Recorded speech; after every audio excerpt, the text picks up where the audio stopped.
Itong awiting ito na nais kong ibahagi sa inyo ay isang awitin na isinulat ng aking mahal sa buhay, at ito ay ibinasa niya sa kanyang karanasan kung paano nagkaroon siya ng pagtutuwid mula sa Diyos. At ito yung isang magandang attitude natin towards sa Diyos, na tayo ay marunong humingi ng tawad sa Kanya. Pakinggan po natin itong awiting ito.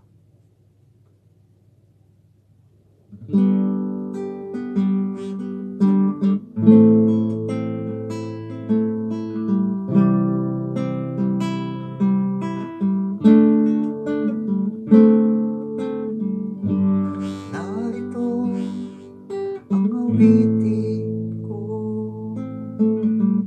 umakatok sa damdamin mo. Pilit na inaabot, pinig mo'y kailangan ko.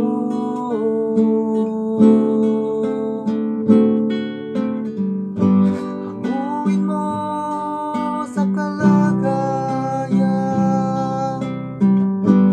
ang puso nabibigatan. Sa sala'y patawarin, na ang puso'y maglubagin.